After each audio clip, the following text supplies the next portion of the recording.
Hello again, folks. Today we're going to be covering the last two sections, section 10.1 and 10.2. Here, as always, is a quick view of the calendar. This video will be for Wednesday, June 29th, all right, the buffer day that I kicked these two, 10.1 and 10.2 onto. Okay, and then we will be officially complete. Okay. There's two packets. One is really important. The other one is just something I wanted you to have. So I thought it was cool. This is in reference to that section 10.1 and 10.2. I made this diagram to summarize. We have to this point discussed right triangle trigonometry. All right. The sections 10.1 and 10.2 discuss non-right, otherwise known as oblique or slanted triangle trigonometry. And although this isn't all of them, these are the 4 points that we're going to cover, right? Law of sines and cosines especially, but then areas, okay? There's different versions of these, right? And there's another sheet for that. This is taken straight from the book. All right, there was a typo on this, just beware. I fixed it, but I had to cut and paste something onto it. These are the laws for sines and for cosines, respectively. As you can see, these bear a resemblance to the Pythagorean Theorem because they do come from that. They're derived from that. And these look something like proportion equations, at least if you consider two of them in tandem. Basically, how you work these is via cross multiplication, as you would proportion equations. Okay. Here are the laws of cosines just adapted. All right. I liked this. This is if you wanted to say, look for the angle, right? You could manipulate this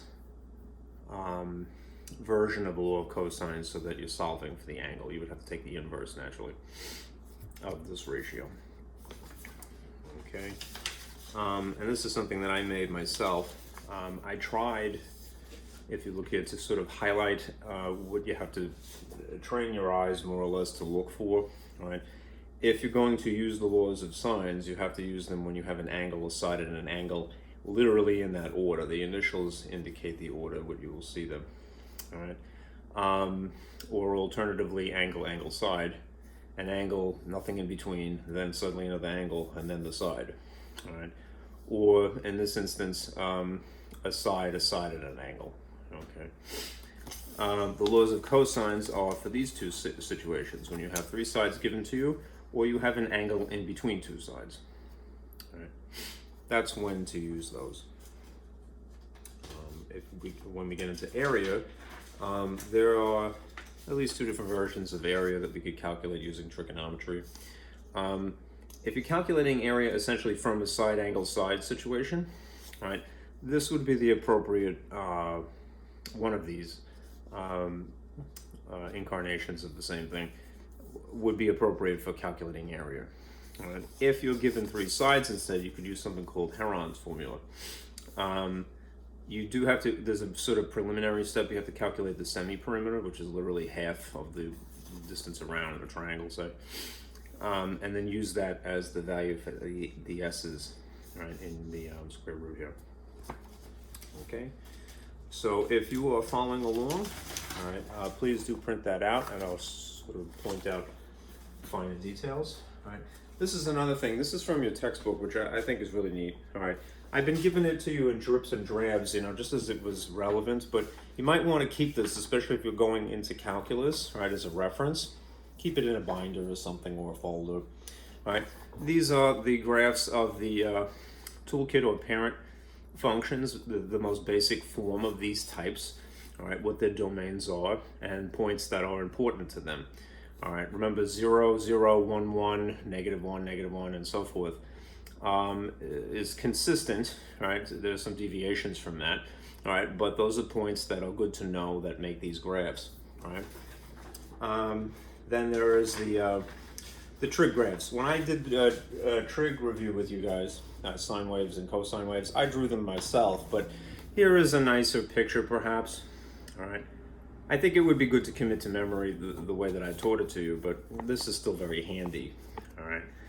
The domains, all right, for cosine, sine, and tangent respectively, and cosecant, secant, and cotangent, and then the inverse functions, right? This is how they would look. Remember, they have to be restricted in order to qualify. Then there are all the identities again, right, that you already have, as I've been giving it to you piecemeal.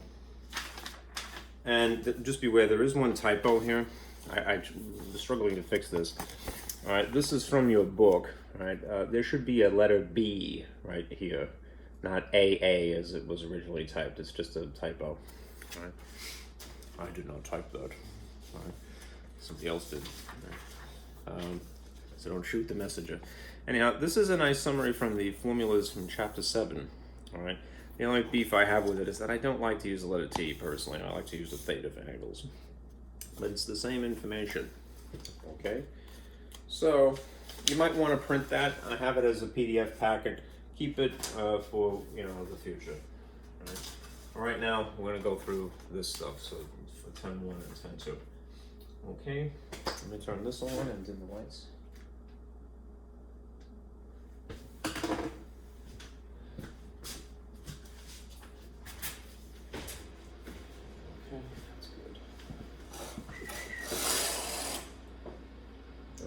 Plug it in.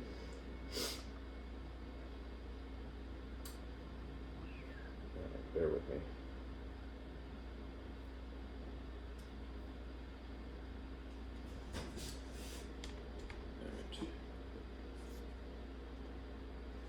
There you go.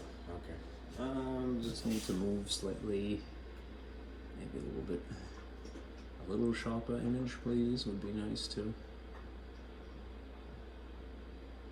I lucked out most of this semester. I didn't really have to tinker with this too much.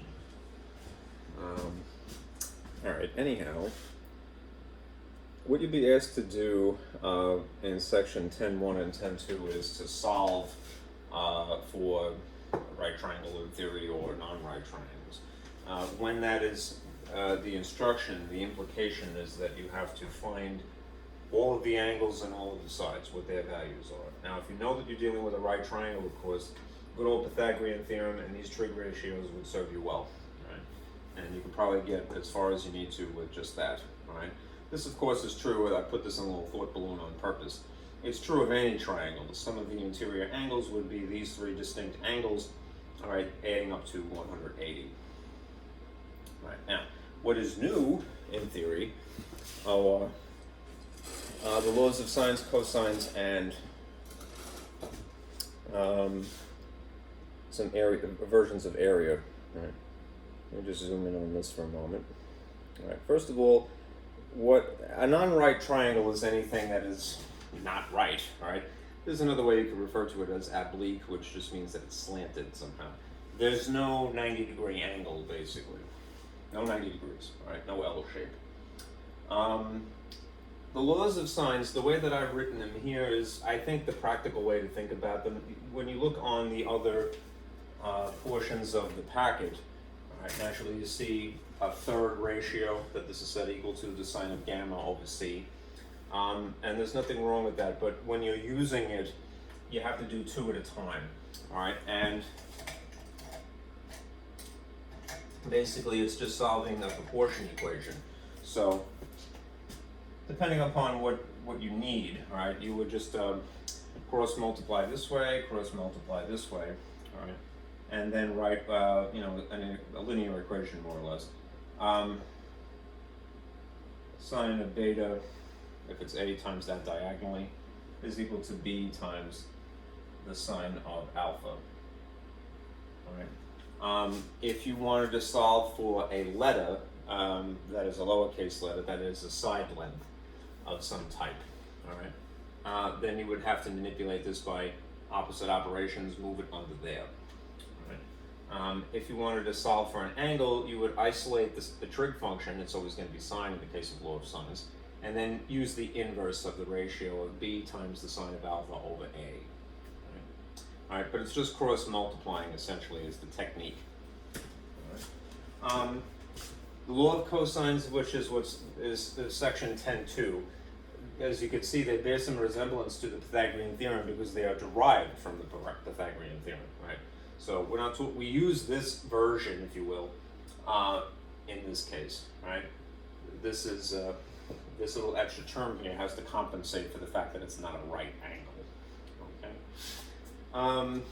Then there are two versions of area, right? In a nutshell,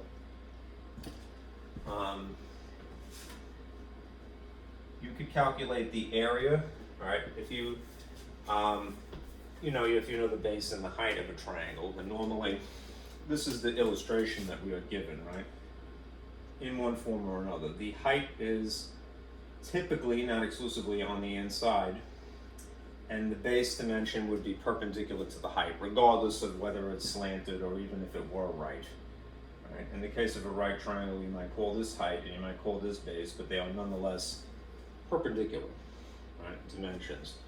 All right. Anyhow, that the area formula is still true, but it's been adapted for the situation where you might apply trig to it. Right? So if you know these dimensions of your triangle, and then this angle, right, sine of gamma, right, then you're good to go. Basically, if you know a side, an angle in between, and then a second side in that order, all right, then this would be appropriate to use. If, on the other hand, you have just the three sides, then you can use Heron's formula, right, which is something that has a preliminary step again, in which you have to calculate the semi-perimeter. It's essentially half the perimeter, right? That's what the S's are, all right, in the formula here, all right? Follow the order of operations, okay? Okay. Let me show you the whole slew, because as I mentioned over here, I put this in a little sort of sandwich here, caliper, all right? Because these three are not the only version of law of sine, cosine, and area formula per se. They're just the basic shape of them that you want to sort of get comfortable with, all right? Again, for sines, you want to have two at a time, not all three, in theory, and you cross multiply, all right? And in the case of cosines, the form that you're going to use is the one that involves the actual values that you are given in your drawing or in your description, all right? Same for the area, okay? This is what the laws of sines and cosines would look like, all right? All three of them at the same time, all right? This is taken straight from your textbook. It's a nice summary, right? Just beware, there was, again, a slight typo. It's minor, all right? And it's unfortunately still in that other packet, all right? I couldn't fix it because I couldn't find the original file that I took it from. I tried to cut and paste something on it, but it wouldn't stick. Anyhow, this should be exactly as you see it here. All right, c squared is equal to a squared plus b squared minus 2ab cosine of gamma. All right, the typo is that it's two a's here. That's not correct. All right, so I fixed it on this sheet. All right, but in the packet, just make that little correction. Make it a b right there. Where you see it here is what should be on the big trig packet. Okay.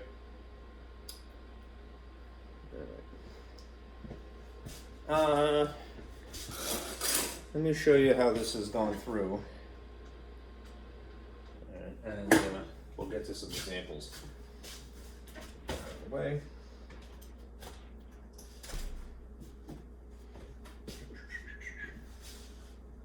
Is there a sufficient amount of light? I think so.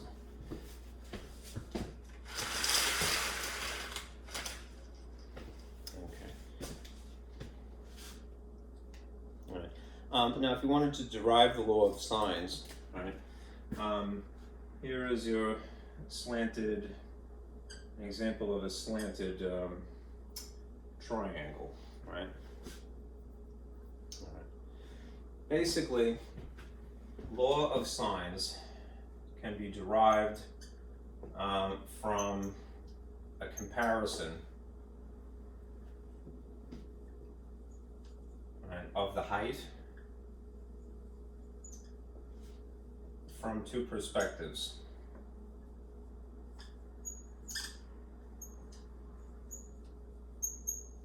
So if normally when you're given a triangle of this type, you see a dashed line on the inside, and there is a little 90-degree angle here to indicate that it's perpendicular to the bottom length here.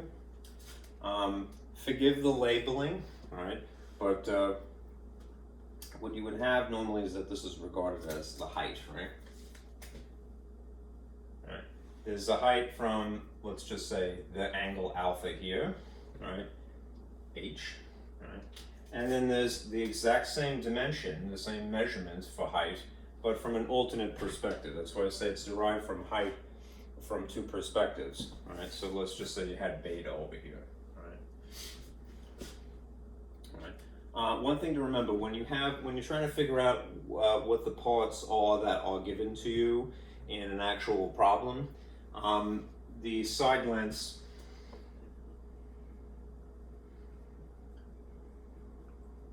are always opposite the angles, right, of the same letter. Right, it's just that it's a Greek letter rather than a Roman letter. So opposite of B would be a B dimension here, and they use lowercase to distinguish side length from an angle. Side lengths are always opposite the angles of the same letter, okay? So A would be over here, right? If in theory there was a third angle, right, which they don't use kappa, they use gamma, which looks something like that. C would be across from that, so opposite of it, right? Now, if you are going to calculate the area, pardon me, the height, from the perspective of alpha, right, and then calculate the height from the perspective of beta, right? Because they are referring to the same dashed line in the middle here, they would still nonetheless be equal, right? Now, again, forgive the labeling, right? But we have established to this point in the conversation that sine of theta is what? That it is opposite over the hypotenuse, right? In this case, the hypotenuse, just the way that it's labeled, right, is B, right? If you can imagine sort of a red triangle, I'll just kind of like highlight it this way, right? This would be the y value opposite of the angle alpha instead, H, right? And the hypotenuse would be the letter B in this weird labeling, okay? So if you were solving for H, you would have to manipulate it algebraically, right? So you would multiply by H, multiply by B to move it, okay? So you would say times B here, cancel, and then do it here, right? In which case, H would be equal to B temporarily times the sine of alpha. So you have B times the sine of alpha instead of theta is H, right? Again, from the alternate perspective over here, if you can imagine now a blue triangle, right? The weird labeling in this case for sine of theta being opposite over hypotenuse, all right, would be that this is the H that's blue here, right, for this dashed line, right, and the hypotenuse in this respect would be A, right, so H over A, manipulated to solve for H would be to move the A, right, and in that instance, right, from the perspective of beta, the height, the same dimension, the same measurement ultimately would be lowercase a times the sine of beta, right, instead of calling it theta. Right. Now, the next step to get to the actual signs that you see, I'm just holding too many things. Here, right, these three, right, is to divide by A, divide by B, and they end up going to the bottoms of each of them. So if you divide it by A here, right, it would end up on the bottom there. And if you divide it by b here, just for the sake of space, it would end up on the bottom there. Which is why you see the sine of the angle over its respective opposite length would be equal to the sine of the angle over its respective opposite length. Right? Sine of alpha over A is equal to the sine of beta over B. Right? If you wanted to, you could do the same thing again using gamma and the letter C. Okay? I'm sorry. Or a similar process at least. Right? You're not looking for height necessarily in that case. All right. Anyhow, when you're solving these, you're still going to cross multiply. Okay? And that's the technique. Now, so far as cosines are concerned,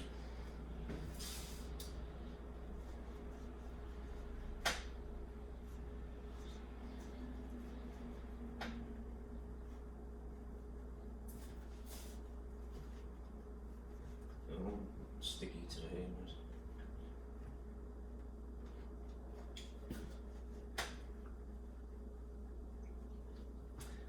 This is a little bit more tricky, but if you can imagine, well, cosines, all right, in this instance, imagine that you have a slanted triangle just riding along the axis here up to a point, all right, and this is purposely slanted, all right. I try to sort of make this more obvious that it's its own triangle, all right, and then imagine butted up against it something that connects at the same point, but would be perpendicular to the axis. Right? So if you can imagine a second blue triangle like this. Right. First of all, let's give it some point. The actual point here, all right, let's just call it C, and we'll call this point here in reference to the angle A. I just like capital A's, and this is the B here. All right. So you have triangle ABC, all right, and then you have the second one, all right, that is in blue. All right. Should have made those red, I guess, right? Yeah, just for the sake of consistency, I'll do that. It doesn't have to be like this, but I like things like that. Okay. Now, since this extra part is thrown in there just for the convenience, essentially, of forming something that would be a right triangle, right? Think about it this way, right? The point from here to here, right, would just be an x value in theory, right? The point from here to here, right, would be just a y value at least.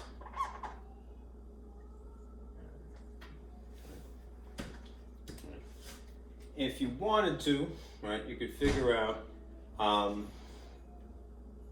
what the distance would be just from here to here for the sake of dealing with the blue triangle specifically. Right. Using some more labeling. The whole way through would be x, right? In theory,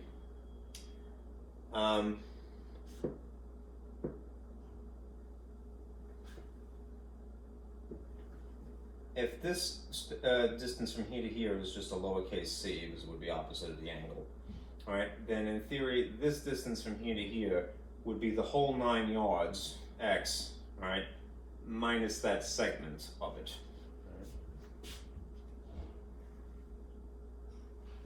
Okay. I should add some other labels in here too. Opposite of A, the angle, would be A, the length here, this diagonal. Right? And opposite of B would be this dimension, a side length of B. It's unfortunate and it can be confusing because we're going to ultimately be using the Pythagorean Theorem, a squared plus b squared plus c squared, but the labels are going to change. Right, so you kind of have to forgive it for that. All right. One other thing I must do too, if I were to think about this point, all right, as not just a point, but an x value and a y value, all right, using some of the dimensions that are listed here, all right.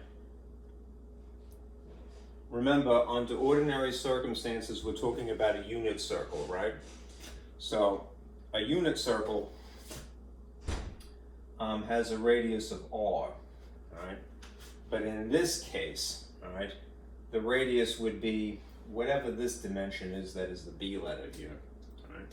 So the x value of the coordinates for this point, all right, would be, instead of it just being cosine of theta, as it normally would be in the case of a unit circle, instead of labeling it r, some other number than 1 times cosine, it's going to technically be the letter b times cosine of theta. Right. We would have to, because we don't know the dimension here, we would have to use whatever letters are labeled here. Right. All right. Similarly, y, the y portion, the y coordinate of this point, all right, under normal circumstances, that is on a unit circle, would just simply be the sine of theta, all right? And the theta value, pardon me, the r value would be 1, so it's superfluous. You wouldn't have to write it. But in this larger triangle that is both blue and red at the same time, that's the hypotenuse. So since we don't know what the actual value of it is, because we're just generalizing here, all right, we would have to at least account for it, so we would write sine of theta instead. All right. Now here's where it gets a little annoying. We're going to take everything that we have now in this picture and we're going to stuff it in the Pythagorean theorem. All right, but we have to forgive it again for the similarities, unfortunately, with the general model of Pythagorean theorem and the unique labeling here. All right. So in the case of an a value, all right, the a value of this larger triangle, the thing that you would fit in place of a here, all right, if instead of it being y plus x, say for example, all right, equals r, all right, is the letter y, all right. That particular y, so perhaps I should write it in blue just to be consistent. In place of this a, I would put that particular y value squared, right? Temporarily, right? In place of what is standing in place of sort of an x value, it normally is called b in the Pythagorean theorem, right? Is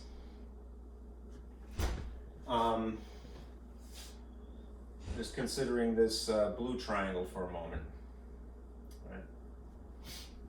All right, the y dimension goes here.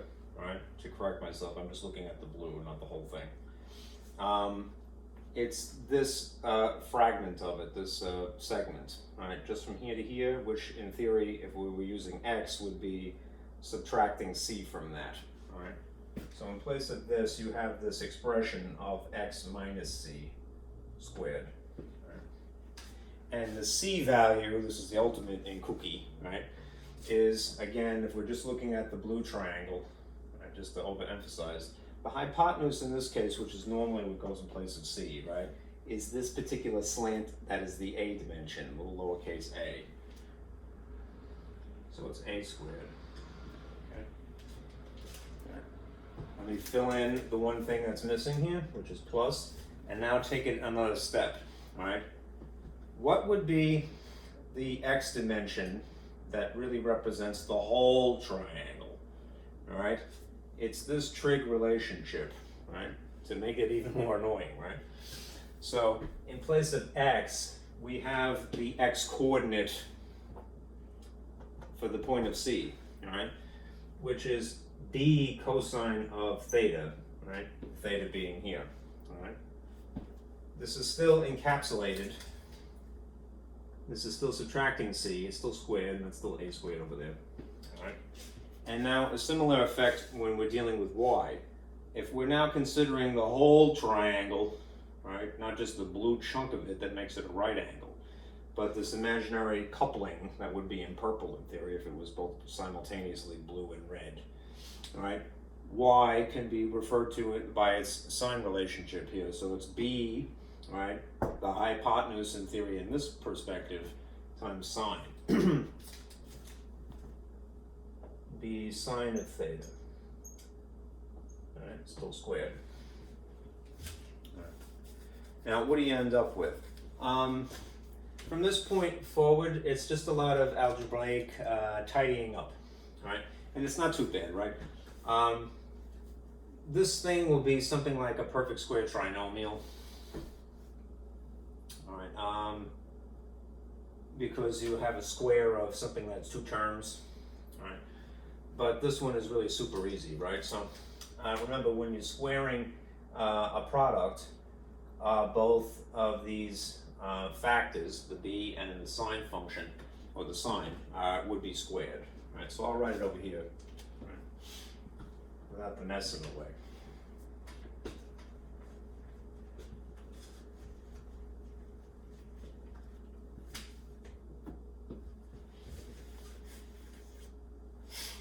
So this would be, applying that square would be b squared times essentially sine squared of theta, right? That's just enough for the first chunk of this. And then you have this, which again is going to behave something like the perfect square trinomial model, right? Because it's b cosine of theta minus c times itself, right? So this first thing, each of its pieces would be squared. I'll put it in blue just for the sake of contrast over here. It would be b squared cosine squared, right, on one end of the perfect square trinomial-esque looking thing, and then c squared on the far end of it. So you'd have a c squared here. The term that would be in between would be twice these pieces, right? So 2bc if you're being alphabetical, right? So 2bc, all right, with a cosine of theta attached to it, all right? The way that the signs work out for something that simulates perfect square trinomials, that the thing in the back is always positive, and this one matches whatever is written here. So if it's a minus, then it's a minus. Okay. Meanwhile, on the opposite side, there is still a squared floating around.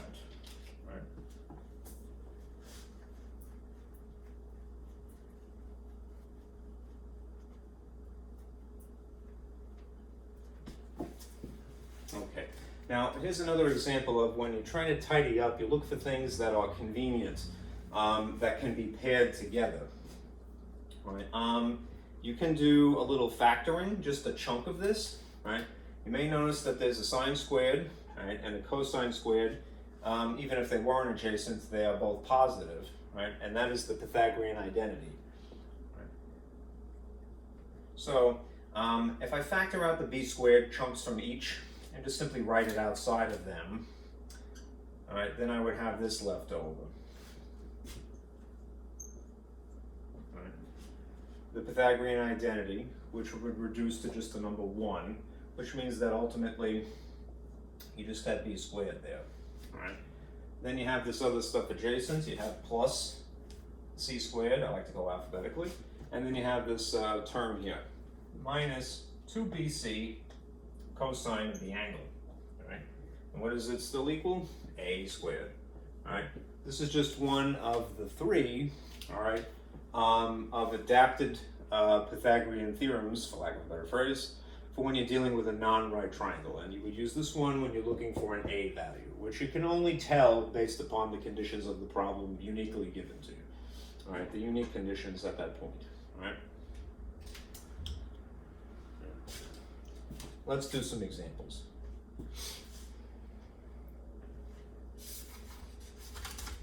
All right. These are kind of fun. Now, there's a strategy for sure when you're doing these.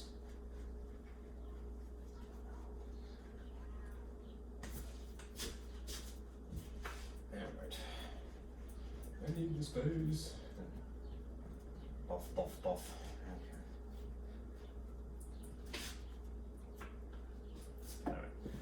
Remember, when you're solving If that is the instruction, they want all side dimensions, all angles.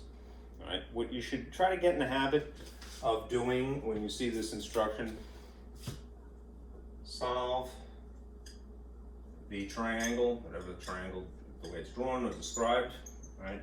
Make a little table, right?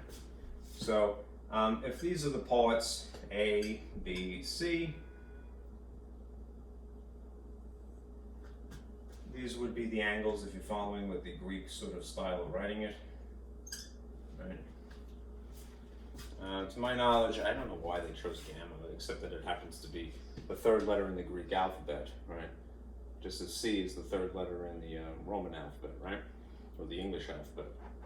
But that doesn't translate to that. Gamma is G, I believe, right? Kappa would be something like C, right? It would be K. Anyhow, if you're given a drawing, all right, make a table and fill in the information. Make a table. My tell you to move around. All right, here's a drawing of a slanted non-right triangle, right, with dimensions of alpha as a 50-degree angle here in this corner and 30. And this is gamma here, and here's beta. All right, as I said, they're not always generous, whoever the author is, right? They just may give you figures and go, well, you'll figure it out, which is not very nice, but there's a system to it, right? So when you have this illustration, right, if you have in your mind a strategy of I'm gonna make a table and it will have these three lengths, right, and these three angles, all right, try to reason through what you're actually given. So in this case, the alpha is pretty obvious. So put that in the table to keep sort of account of it. All right, you're given apparently that the angle is 50 degrees. All right, and in the case of gamma, you're given that this is 30 degrees.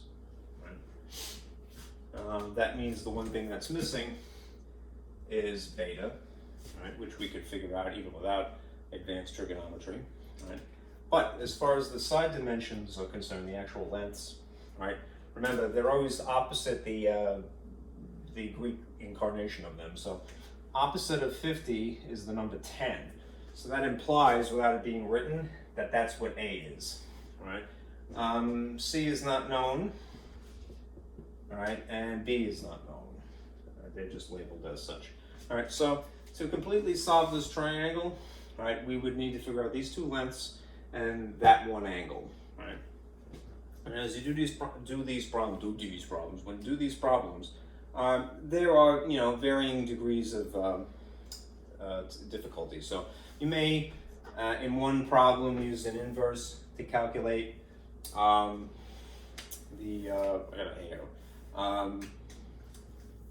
angle, all right? In another instance, you don't need to go that far. Now, in this case, if you happen to know, right, this basic truth about triangles, that the interior angles of a triangle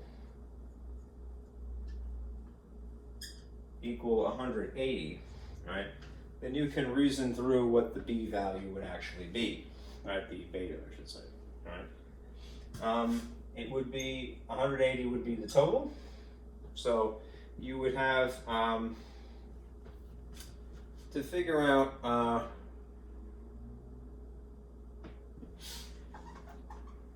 what the difference would be of a sum, all right, of what is known, all right? So if you have 50, you have 2 out of 3, right?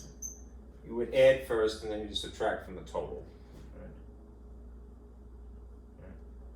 right? The total minus essentially the known amount, the majority of two things out of 3, will give you the unknown, right? So if this is really just 80, all right, what is 180 minus 80?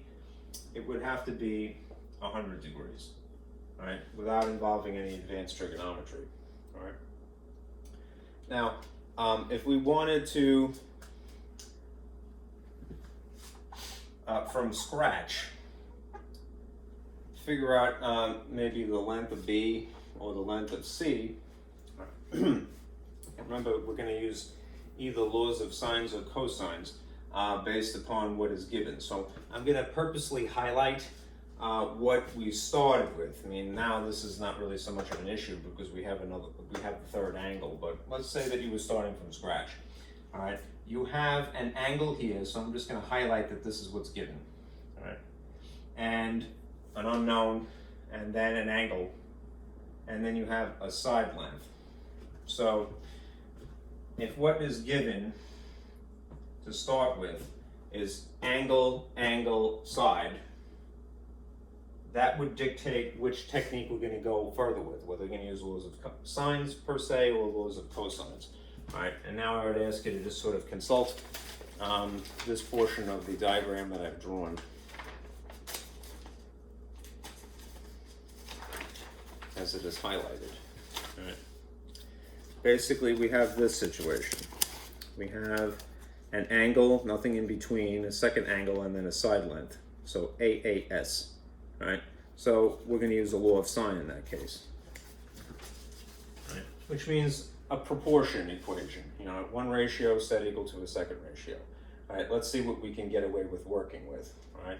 We know alpha, and we know A technically. So we'll start with that. The sine of alpha over A. All right. And then we know gamma at least right off the bat. All right, so then we have the majority of information, 3 out of 4 things we can figure out what C is. So you might borrow this chunk, all right, of the equation of the laws of sines. The sine of gamma over C. All right. Remember, you just use 2 in tandem, not all 3 at once. All right. Superimpose the information. All right. Or we could rearrange it first if you want to solve C, and then fill in the information as an afterthought. It's your choice. I'm going to put it in first. So if you see we have an alpha, we'd have a 50-degree angle in here. Right? If we have gamma, then we have a 30-degree angle in here.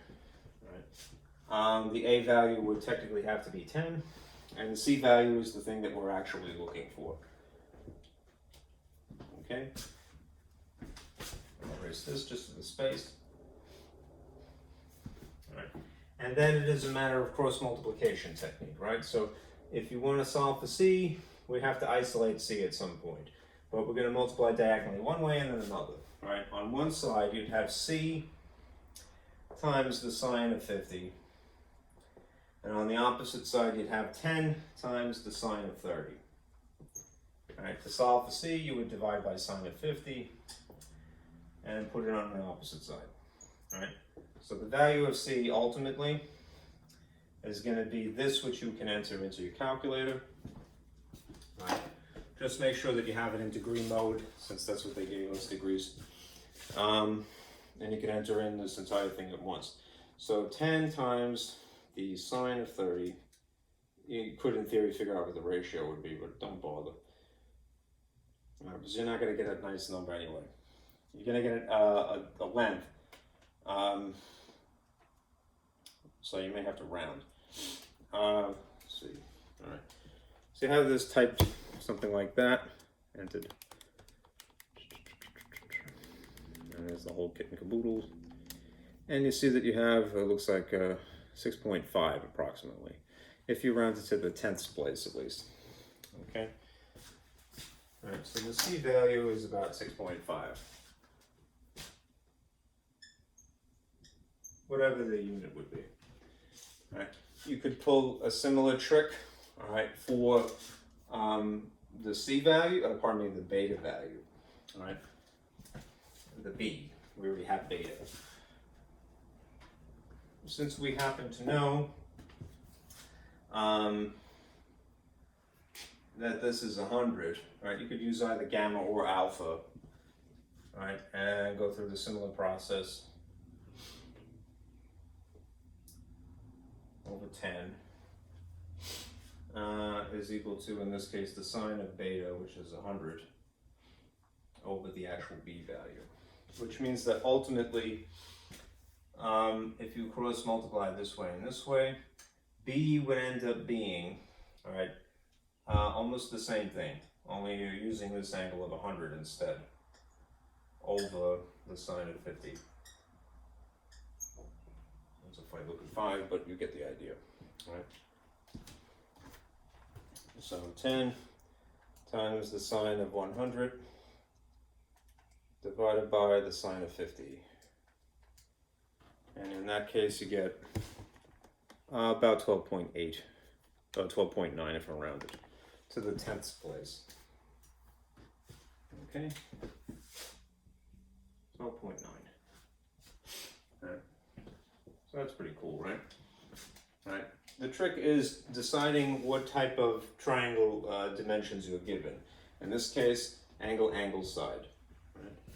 All right, let's do another.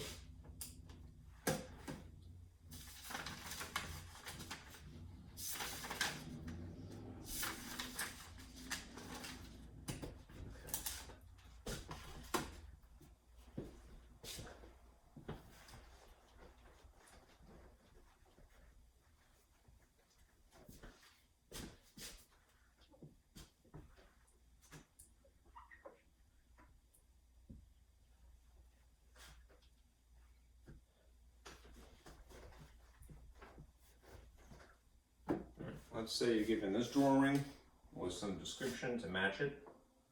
If they don't give you anything actually pictorial, try to draw a picture to simulate, to summarize. Here's gamma. 6 o'clock. All right, let us say that you have these dimensions. Alpha here, an A value unknown here. That this is 85 degrees at the corner of gamma, right? That this is 12 approximate, that this is 9, and that this is beta, right? Again, my personal habit is to sort of highlight what is given, right? So, see what we have. We have for sure an angle, and we have a side dimension, and then we have a second side dimension here, right? Those are the things that are known. 12, 9, and an angle of 85. So this is given a side, and an angle, right? Which, again, if you consult this document, right, would have us looking still at laws of sines. Side, and an angle, right? It doesn't have to be in that particular order. It's just that the angle is not in between the sides. So you could, in theory, write it backwards and have a little fun, all right? But be less polite about it, I suppose, right? But it's still the same thing, even if you read it backwards, all right? The sides are adjacent, all right? The angle is beyond them. Anyhow, we're going to use something that we have 3 out of the 4 pieces in our ratio, all right, deciding. We don't know alpha, all right, and we don't know A, so maybe not start there, all right. We can't pull the trick from earlier about the interior angle sum being 180 because we're missing an angle, all right, so we would need to calculate an angle first. In this case, let's go with this. We have for sure gamma. So if we have the sine of gamma, it would be over C according to the formulas, right? And we have to get it to work with something that has at least the majority of information. So A isn't going to cut it because we know neither the side length nor the angle respectively, but the beta would be fine. So we're going to use this first. All right, B over 9. All right. What's going to happen is that you're going to invoke an inverse function instead, because you're going to calculate an angle rather than a side length. No harm done, right? We still have the same technique, cross multiply this way and this way. And the effect is that you have C times the sine of beta on one side, and 9 times the sine of gamma on the other side. I should have put in the dimension of the actual angle here, so let me do that now, 85. All right, in a parentheses to make it nice and neat. All right, and the C value is over here because it's opposite of it, so that should be 12. and this would be 12 here. If I move 12 to the opposite side to isolate the sign of beta, this is what I would begin with. I have that the sine of beta is equal to 9 over 12, if you want to make it a fraction, times sine of 85 degrees. Right? It isn't wrong if you keep it just as it is. It isn't wrong if you simplify it. Or if you put the fraction out in front, make it 3/4 or 0.75. It's all good. What you're going to have to do, because you're looking for an angle, of course, is that you're going to have to use the inverse sign to produce an angle. So in this case, beta would be equal to the inverse sine of this 9 over 12 times the sine of 85 encapsulated. Right, so just be a little careful when you're entering that. Right. And you're going to get probably a decimal, so you may have to either store it in your calculator or save it, or just cut and paste it if you will. All right. So inverse sine of 9 over 12 is 0.75, just to be quick. Sine of 85. All right. And see what you get. All right. I just did this as a decimal really quickly. You see it is 48.3 if you rounded it. I would keep that on my screen. All right. Just when we're filling in the table, which I neglected to do, we had 85 degrees to begin with, and we had the C value of 12 to begin with, and we had the B value of 9 to begin with. All right, what we've just figured out is what B is. So B is about 48.3 degrees. All right, that's rounded though. If you want to get, that's fine, just for the sake of keeping inventory, but when you calculate alpha, all right, there is, you would try to get the most exact answer you possibly can. All right, it isn't wrong, all right, to pull the trick from earlier, which is to simply subtract the sum of these two things from 180. Then you could get that for sure. It would work. All right, but if you're patient, I mean, you could maybe finagle something else. All right. Anyhow, I'm going to go the easy route. I'm getting a little delirious. So let me free up some space here. I'm going to fix my time. This is giving me trouble. All right, just staying put. All right, so alpha in theory would be equal to 180 minus the sum of 85 plus 48.3 if you rounded it. All right, in which case, what it should end up being overall is about 46.7, right, for the angles.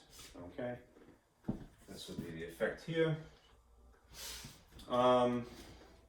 We can't use the Pythagorean theorem to get that, but we have enough information now that we could figure out the length based upon any of this other information. So I'm going to go with sticking with sines, laws of sines, because of what we have to start with. So the sine of alpha over A would be equal to the sine of either beta or gamma. I'm going to go with gamma again, just because I didn't round it, over 12, right? All right. If alpha is one thing rounded, 46.7, and gamma is 85, right? The one thing I didn't round. Rearrange for A, ultimately it would be this. A length would be 12 times the sine of about 46.7 over, let's see, the sine of 85. Right. Now here's a quick trick. I'll show you what you calculate. All right. You could store it in your calculator if you haven't to this point, but there's a faster way to do this. Let's just say you wanted to have that high precision because it's like something like 10 decimal places version of either of these. All right. I just got 48.3 before, but I left it on my screen. All right. I could type this, basically this little formula here, 85 plus, and then when I get to this point, all right, the 48 that I have, I'm just going to highlight. If you just hit enter at that point, it will automatically replicate it right there. All right, and you get a slightly more accurate answer because you have a higher degree of precision in terms of a decimal. All right, still rounds to about 46.7. But again, keep that on the screen. All right, if you can help it. Type this. All right, 12 times the sine of that same figure, just highlight it, hit enter, and it'll automatically have it pasted there. All right, close that, and then hit divide by sine of 85. All right, and you get a very a high degree of accuracy. So you have about 8.8. Right, for this figure. If we're rounding to the 10th place still. Okay, 8.8. Right. All right. One more of these and then we'll get into the areas. Okay.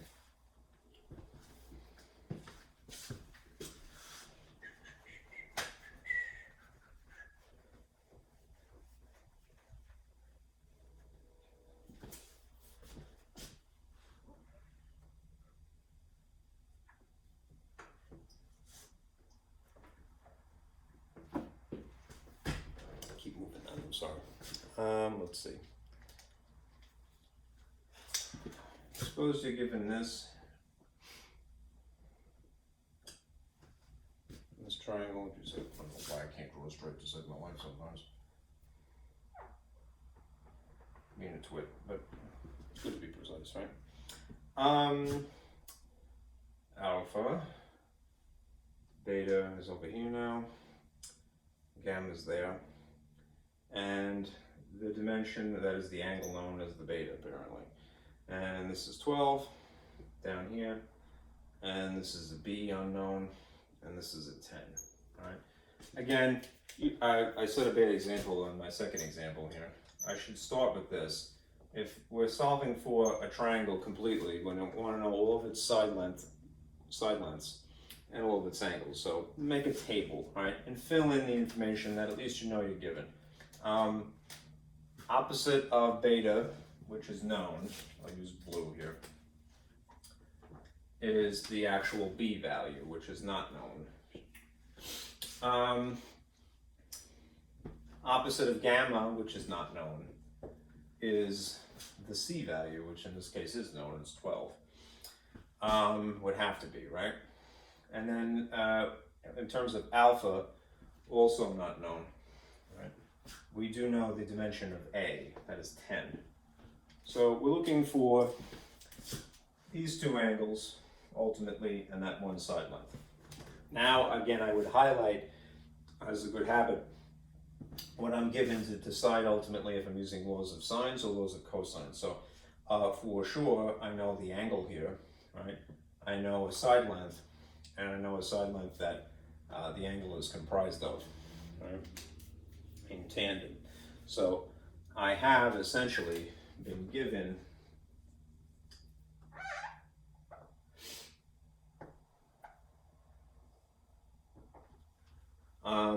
a side, an angle, and a side, SAS, if you will, right?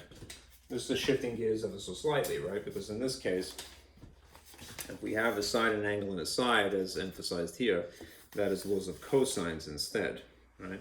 And there are, again, there's several different incarnations of that. So, based upon what we're given, A, B's, and C's, right, we'll decide which is the appropriate one.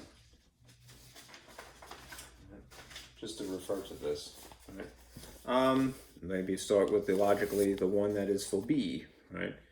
Since we don't know what the dimension of B is, right, out of the side lengths, right, it would make sense that we would use this version of the laws of sines, cosines rather. Side angle side. So b squared is equal to a squared plus c squared minus the extra term. Okay. All right. So write the model. That's a good one. Good. B squared is equal to a squared plus c squared. It's alphabetical, right? All right. Then it's always going to be minus something. Now, what should happen, it's kind of a good way to help remember it, is that if you have letters A and C here, the next thing is going to be 2 times as much of that, AC, all right? And then the angle that matches whatever letter is here, right? But it's a cosine of beta, right? Okay. Now you fill in the information as you have it, all right? In place of A, you're going to put 10. In place of C, you naturally put 12, and that means that they would go here and here respectively. And the angle of 30, cosine of 30. Now in this case, you are going to use your calculator ultimately, all right? But midway, since that happens to be a special right triangle relationship, cosine of 30 degrees, all right? You might use that, all right? Otherwise you could just type it, all right? To me, it's a good habit, it's certainly a good mental exercise to kind of tidy up what you can before you start punching buttons, because it's cumbersome to have to type a lot of things. So try to simplify what you can. 10 squared is naturally 100. 12 squared is naturally 144. So those two things together would be 244, right? All right, minus 2 times 10 times 12 is 120, all right? Twice as much would be 240. Times the cosine of 30. Now, in theory, if we were involving a special right triangle relationship, maybe that's not appropriate. This would be something like the square root of 3 over 2. Right? We'll see if it matches. All right. So I got about 6 as an answer, but we'll see. 244 minus 240 times the cosine of 30.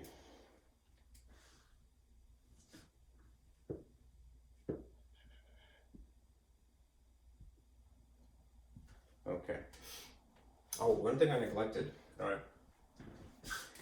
If this is b squared, and we're looking for just ordinary b, what's the extra step that is unstated here? All right. All of this shenanigans here has to be underneath the radical. Okay. So I should have done that to begin with. I'm kind of a dope. All right. I'm going to save myself a little bit of trouble. All right. I'm going to enter the square root symbol, second, and then x squared will give you the blue function behind it. And now I'm going to go up here and highlight the original thing that I typed. And it should just be under there automatically.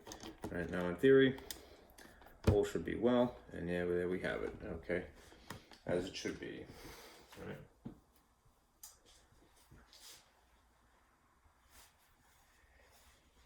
Very good. It's about 6, all right? All right, so B is about 6.0 if you want to go to the 10th place. Right.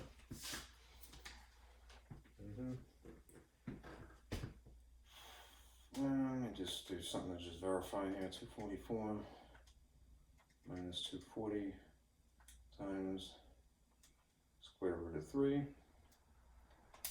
divided by 2. And it works. Good. All right. So yes, you could in theory use that. It would be okay. All right. All right. Anyhow, 6, all right, is what this value is here. So you could put it as 6 or about 6.0 if you want to be slightly more accurate. Not so you'd notice, right? Now, as far as the other dimensions are concerned, which are 2 angles that are left over, we could use a different version of laws of cosine.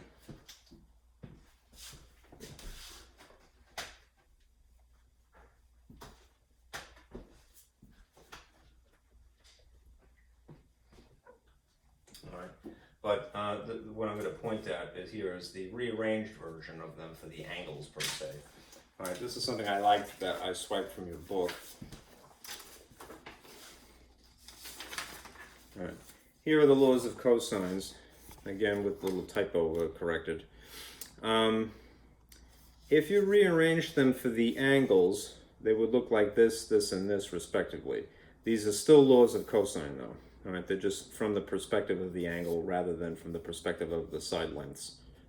Okay?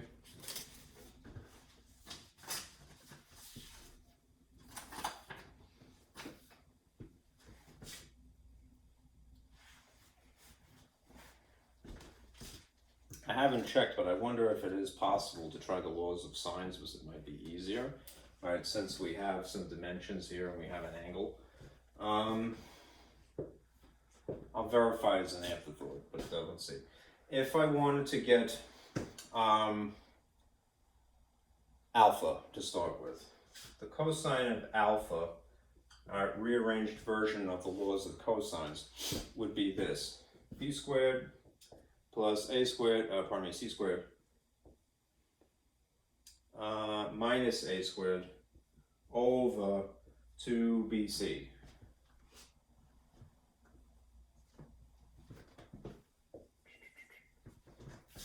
All right, and then we could fill in the information that we have as far as side dimensions are concerned, and then take the inverse of this, right? Because remember, we're just looking for the angle. The inverse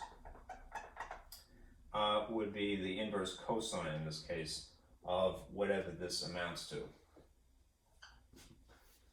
Okay, so you could enter it into your calculator, but again, if you could whittle it down a little bit, it might be easier on yourself. All right, b is 6. All right, so there would be a 6 here and here. C is 12. A is 10. Let's see what we got. Straighten out the top, squaring always before adding or subtracting. This is 36 plus 144, which is what? 10, 180, all right, minus 100, all right. So that would be 80 on top. And this would be 72 times 2, which is what? 144. Right, so you would have this as the ratio inside of the inverse of cosine. So the inverse of cosine, 80 over 144, would give you 56 and change, so 56.3 if you round it.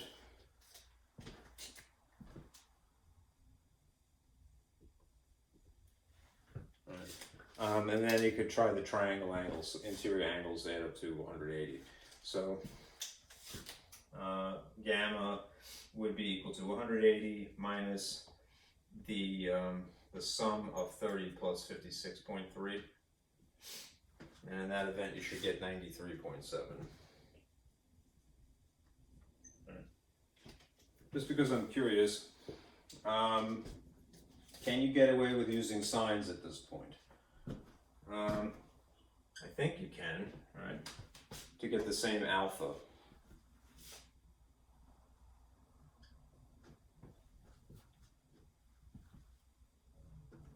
$10 for the A.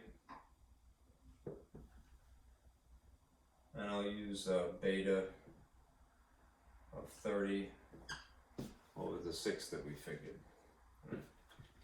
If at that point we have that much information, and to rearrange this for alpha,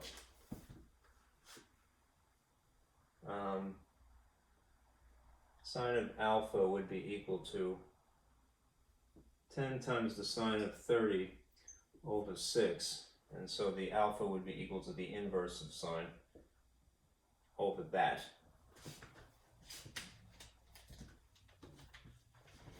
Okay. I'm curious. The inverse sine of 10 times the sine of 30 divided by 6. Yep. Well, is that correct? see. See if you get the same dimensions. It could just be that it's from rounding. Yeah. That there's an issue.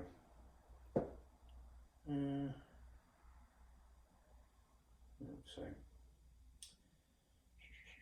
80 divided by 144. Yeah, it's ever so slightly different. All right. Here's using laws of sines to calculate the angle alpha. Remarkably close. And here is using the law of cosines. All right.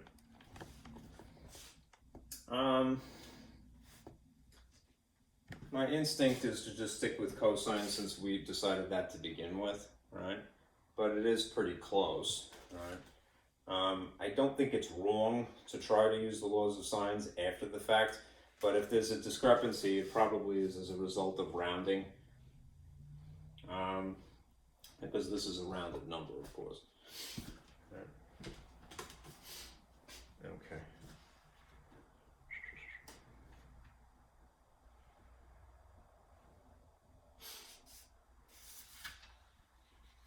Yeah, I just, for now, just err on the side of caution. You have a side angle sine, stick with cosines. All right. All right. Let's talk about area now. It's one less thing to think about, really. You know.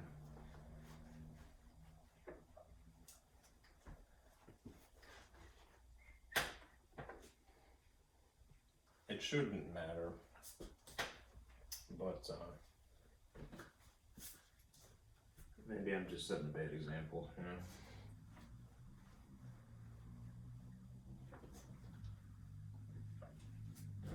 You get a cosine problem, just go the whole 9 yards with it. All right, then one less thing to think about.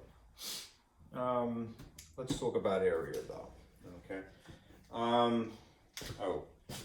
Let me turn this on for a moment just to refer to that slide.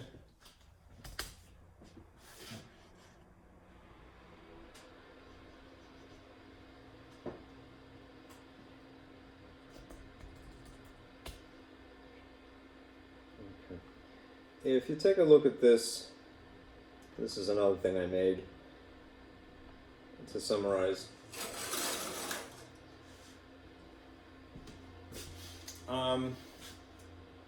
This again, if you're calculating the area of a triangle in general, what do you need normally, right? You need the height dimension, which is always going to be, regardless of the type of triangle, perpendicular to the base dimension, right? In this case, all right, in the case of having been given a side, an angle, and a side, right? So let's just say a side is the hypotenuse, basically, of this sort of right triangle hidden on the inside. The angle of alpha here, and then beta there, all right? The b value there, side, angle, side, all right? The base would still be this bottom piece, all right? So it's not going to change. But the height dimension would be as a result of the trigonometric relationship, right? If hypotenuse is called c in this case, all right, then the sine, the height dimension, right, h, would be equal to the sine of the angle times the hypotenuse, right? It is opposite of the angle over hypotenuse. Or rearranged to solve the height, it would be that, right? And similar effects for when you have other dimensions, right? Or from the perspective of gamma in theory. Okay? And again, you would use these formulas if you have side, angle, side. If you have to calculate an area. If you have an area that is calculated from side, side, side, 3 sides are known and no angles, then you use Heron's formula. Okay. Okay.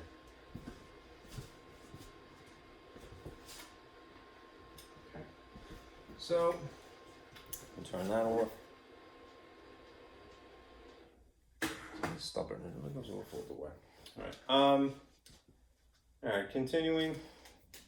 Let's calculate as an example area from side, angle, side to begin with. All right, SAS. All right. Sometimes they just write stuff, you know. they don't give you a drawing.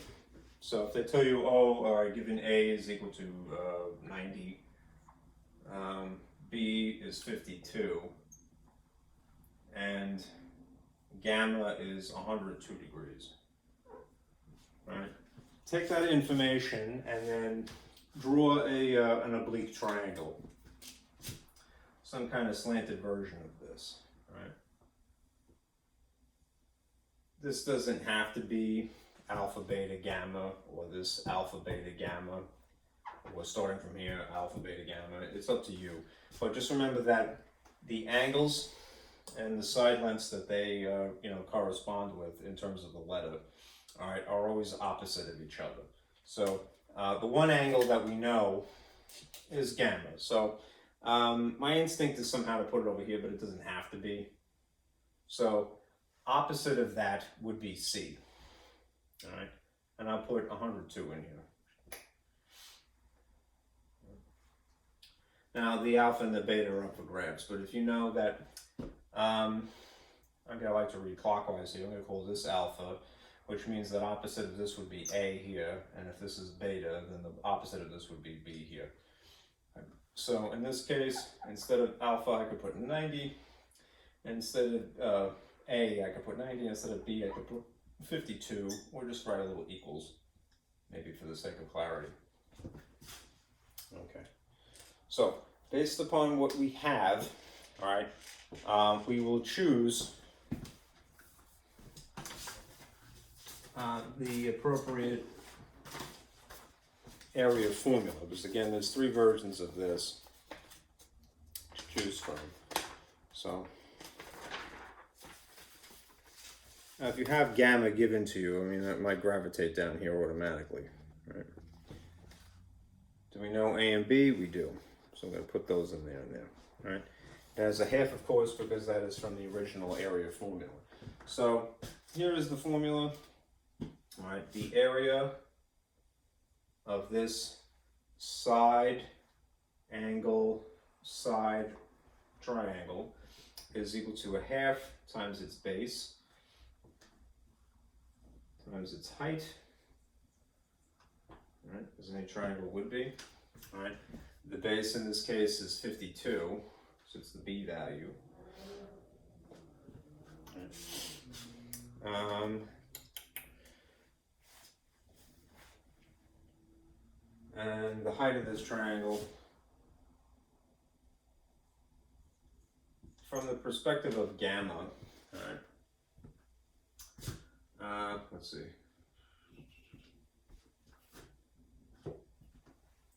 Is the sine, which is opposite of that, over the hypotenuse, so it'll be over A. Right? Rearrange to solve for H. Right? It would be A in theory, right, times the sine of gamma. Right? I didn't have to drive this, I don't know what made me do that, but it's correct. Right? Anyhow, the formal formula is in alphabetical order, so instead of putting it B times A, it looks like this. Alpha is equal to a half times A times B times the sine of gamma in this case. Right. So in that order, it would be a 52 here, all right, and it would be a 90 here, right? And then it would be the sine of 102. You could enter this into your calculator, but again, it would be maybe a good exercise to just sort of whittle it down a little bit. So you don't have to put in fractions, so the decimal equivalent of this half we reduce to make this 45 instead. Right? So you have 45 times 52 times the sine of 102. In degree mode, 45 times 52 times the sine of 102. You get a huge figure, but it is correct. All right. 2,289, say, if you rounded it to the ones place. Just bear in mind, there's no actual unit of measurement like inches or centimeters. So what you might say is that the area is equal to rounded. I'm just rounding it arbitrarily to the ones place. So 2,289 units, right? But squared, because it would be an area, right? Areas are always squared for the unit, right? Okay. All right. One more of these, and then we'll stop. All right, we'll do one example of Heron's formula.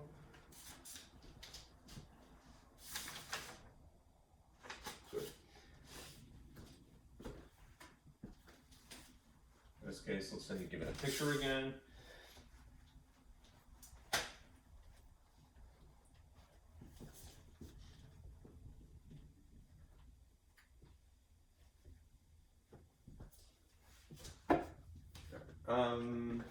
Calculate area from side, side, side. In that case, we're going to use good old Heron's formula. Heron is also known as Hero, but he was Egyptian himself. Hero is sort of a Hellenized version of that name.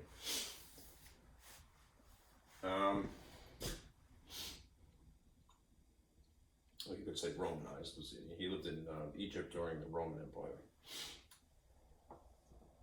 Here is a triangle again, sloppily drawn. I like capital letters here. A, C, B. All right. And this B is equal to 7, and this A is equal to 10, and this C value is equal to 15. All right. Obviously, if you see that you don't have any angles given, all right, but you just have side lengths, all right, then this would be a classic example of side, side, side, right? In which case, Heron's formula would be cool for area. All right. The thing is, the area is equal to the square root of the semi-perimeter times the difference of the semi-perimeter and each of the lengths, right? So you should have that, which means that there's a preliminary step, and the preliminary step is that you have to calculate the semi-perimeter, right? Semi-perimeter is the half of the perimeter. So it's half times A plus B plus C. All right. If you know that A is 10, B is 7, and C is 15 respectively, add them all together. 17 plus 15 is 32. Half of 32 is 16, and the semi-perimeter is 16, right? That would go here in the formula, and here, and here, and here, respectively.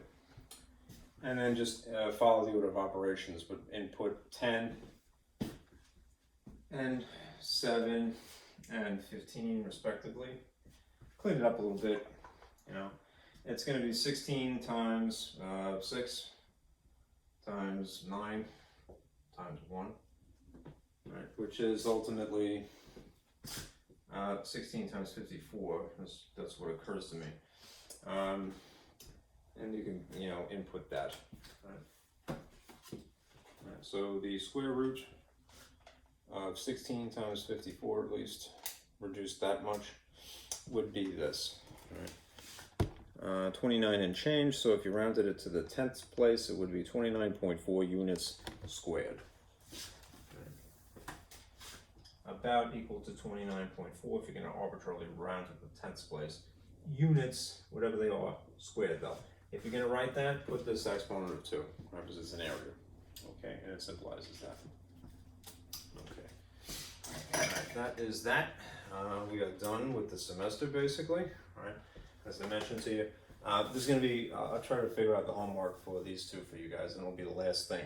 All right, I'm going to just email you a copy of the final so that you can keep it. Okay, but just for reference again, you know, wherever you're ending up after this class, presumably calculus. All right, print out this. This is a nice handy copy that you didn't even have to pay for. All right, thank that textbook, right? Forgive it for whatever typos. Okay, that's handy stuff. All right, thank you guys for listening.